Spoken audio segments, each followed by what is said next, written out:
Hi guys, and we are back. So I brought the Asus workstation with the i7-870 here to the kitchen laboratory, so we can power it on. So I can show you how it looks like once it's powered up, right? So here it is powered up, and yeah, that way you can see the fans, right? So there's the CPU cooler fan, right? And the rear blue LED fan, and on the top I added two blue LED fans, and then here in the front I added two blue LED fans. See that? And here's all the cabling. Some of it I put it on the rear of the case, and some of it I put in front of the case, just to make it easier for me to switch things out easily and quickly. So that's obviously you want to do that if you're flipping a computer bit, but if you do a lot of rebuilding your own computers at home, it's a lot easier if you have these connectors on this side of the case, so you can quickly disconnect everything and switch the parts around really quick. And there's that. If you're wondering, that's how it looks like if you want to install a DVD player. Right, so there's that. So you want to see that. The cooler's a deep cool. It looks very similar to a Cooler Master, right? And there's the video card. In this case, right now, it has a 1050 Ti. And that's how the motherboard looks like when it's powered up. Supposedly, if you got a good post, it flickers like that. It oscillates, and so does the video card. And coincidentally, both the motherboard and the video card are from ASUS, right? ASUS, right? So what else? And then if you want to, let me show you the front of the case really quick. So in the front of the case, it can support 3 case fans in the front, but of course if you got the DVD player, then you can only put 2, right? So you put 2 in the bottom plus the DVD player. So if you don't have a DVD player, you can add a fan right there as well. And along the top, right, you can see like you still have spot right here in the front to add a third fan, but I figure this, just to save money, I figured not buy an additional fan, because in any case the DVD player is right there. So, but yeah, I guess if you want to spend an extra, I think it's like $10 or $15, you can just add an additional LED fan here. And if you're wondering, in the store, if you look up this in Amazon or on Newegg or anything, you're wondering like, how do you order this particular fan? It's called a blue LED fan. It has nothing to do with ARGB, so no ARGB 4-pin, no ARGB 3-pin. It's just a regular fan connector, and it's called blue LED, and it has these 4 blue LEDs on each corner of the fan, and it's fixed. You can't make it brighter or dimmer or anything like that. So it's very old school, but at the same time very nice and easy, right? And the deep cool fan is the same thing. It's a fixed blue LED fan. That's how it comes in the box.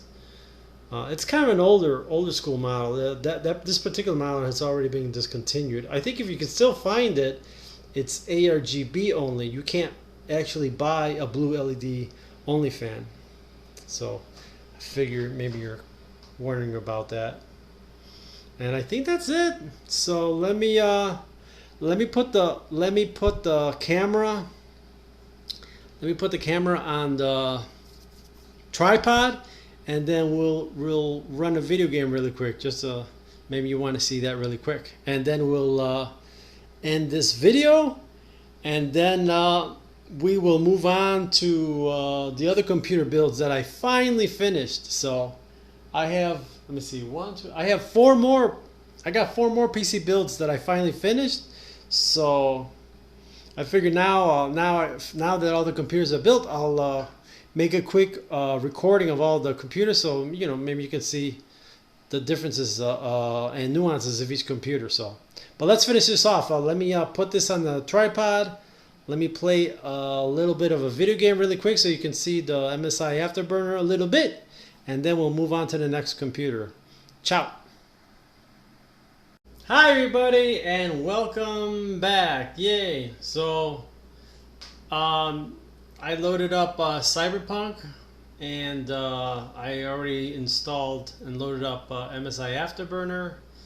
So again, this is the i7-870 first generation, right, with an Asus motherboard, and the video card is going to be the GTX 1050 Ti, and we are running 1080p, all low settings, and I think that's about it. So let me turn on MSI Afterburner and then we'll take off.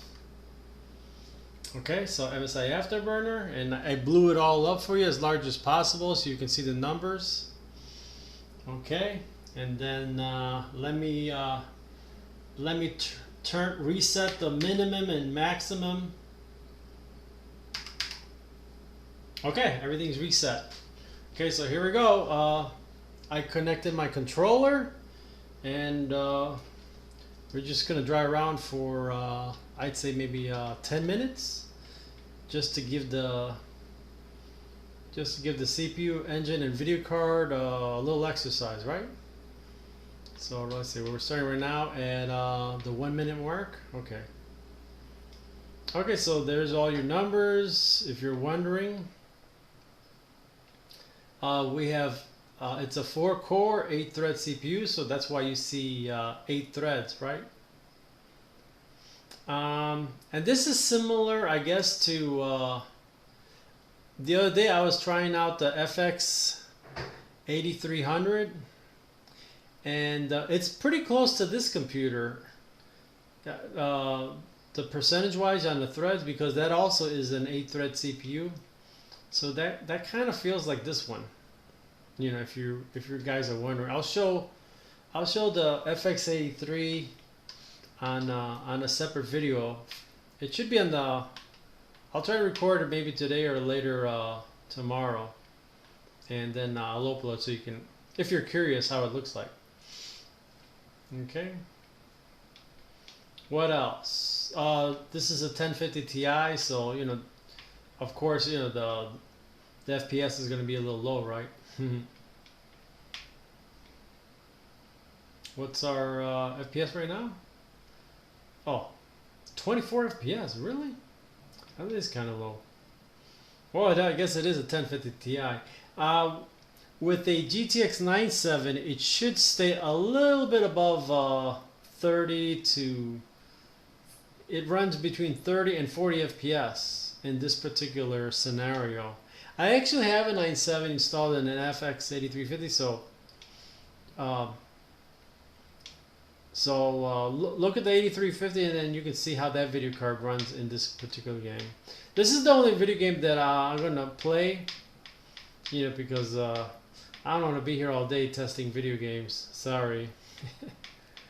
But these similar benchmarks are already uploaded on YouTube, so all you have to do is make a search for i7-870 gaming, and then you know, you can see all the different video cards in this particular with this particular CPU.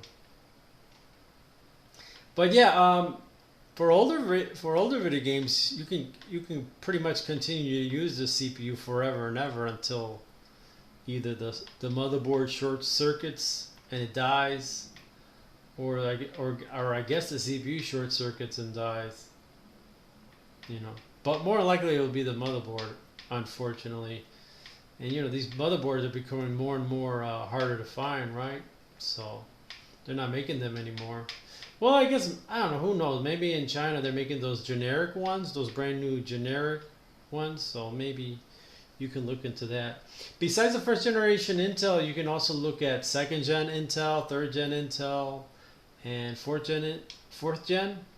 If I remember correctly, a 4th generation has pretty much all the CPU instruction sets you need for most of the modern video games. So if you're running a first gen or second gen or third gen, some of the newer video games won't launch because it'll give you an error saying, you know, missing CPU instruction sets. Just in case you guys don't know that. Whoa! Woo! Okay. Let's see what else. Yeah, so you can see how all the 8 threads are bouncing. I didn't overclock the CPU, so we're running at 3.076 clock speed of the CPU, right? And the 1050 Ti, yeah, it's running at 100%, right? So that's kind of cool. So yeah, so that's kind of interesting. So definitely this I think the, you know, you can obviously use a stronger video card. So I'm thinking maybe like a 1070. Yeah, I think like a 1070. I've seen some people use a 1070 for this motherboard, you know. So if you want to have an idea like what kind of what kind of card you want makes sense to put in on this older motherboard, probably like a 1070, 1080, you know, or something around that ballpark. You know, just look at the GPU hierarchy tier list. You know, there's several of them online to give you an idea. Just put GTX 1070 and look at all the other video cards that are nearby. What's another popular one? Yeah, of course, you could put one of the RX video cards, you know, RX 470, 480, 570, 580. You know, those obviously are very popular options for this motherboard. And, oh yeah, as far as Windows, this board you can use either Windows 10 IoT or 11 IoT. Right now, just for fun, I installed Windows 10 IoT and it seems to be working just fine. Some people say though that the IoT version, a handful of programs, software, won't run on IoT. So I don't know what exactly what those programs are. So I couldn't really tell you. But for the most part, it looks like it's working for most stuff. So thank God, right? Yeah. So IoT. You know, if all is well, you know, and it'll last till what is it, 3032? So that's still quite a whiles away still. So at least with the bait, I mean, you don't get everything, but at least you get hopefully just the rare essential security updates at the very least. You know. Yeah, and supposedly Defender works. You know. But if you got a little extra money, I suggest you know, subscribing to ESET antivirus or Bitdefender antivirus. Or I guess if you're in Europe, I think you can still get Kaspersky. So those are the three that I'm more familiar with. What else? Yeah, I think that's it. You know, let me just let's see how many more minutes we got. Yeah, let me just run a little bit more of this expressway and then we'll close her up, and then I'll post the video so you can check it out.